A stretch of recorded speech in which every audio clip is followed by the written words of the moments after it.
नमस्कार. सिम्पली जेवणमध्ये तुमचं पुन्हा एकदा हार्दिक स्वागत.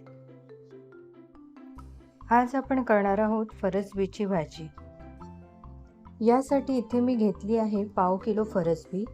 फरसबी स्वच्छ धुवून बारीक चिरून घेतली आहे आणि एक छोटा बटाटा सुद्धा बारीक तुकडे करून घेतला आहे. या व्यतिरिक्त फोडणीसाठी तेल, मोहरी, कढीपत्ता, हिरव्या मिरच्या, हळद, कांदा, ओलं खोबरं आणि चवीनुसार मीठ घेतलं आहे. कढईमध्ये तेल गरम करायला ठेवायचं आहे आणि तेल गरम झालं की त्यात मोहरी टाकायची. मोहरी तडतडली की मग कढीपत्ता, हिरव्या मिरच्या आणि कांदा घालून परतून घ्यायचं.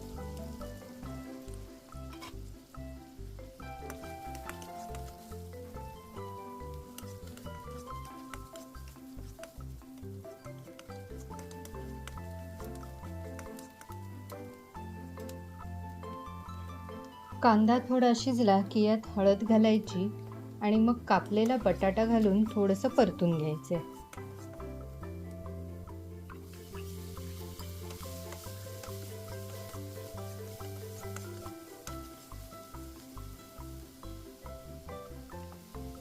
आता यात फरसबी आणि चवीपुरतं मीठ घालायचं आणि सगळं छान मिक्स करून घ्यायचं.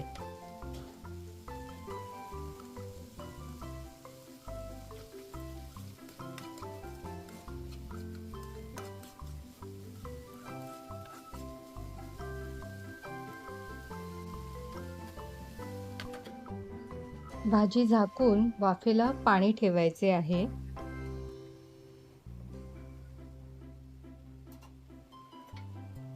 दोन ते 3 मिनिटांनी झाकण काढून वाफेवर ठेवलेलं पाणी भाजीमध्ये घालायचं आणि एकदा भाजी नीट हलवून घ्यायची.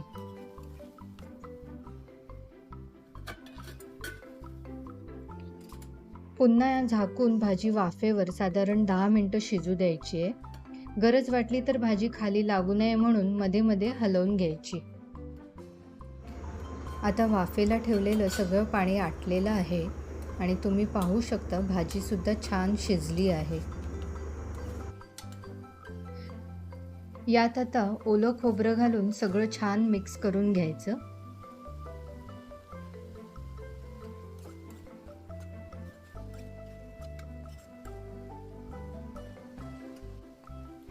चला तर आपली भाजी तयार आहे. सर्व करताना वरून थोडं खोबरं आणि कोथिंबीर घालायची. एकदा नक्की करून बघा अशी ही फरसबीची भाजी. व्हिडिओ आवडला असेल तर लाईक, शेअर आणि चॅनलला सबस्क्राईब करायला विसरू नका.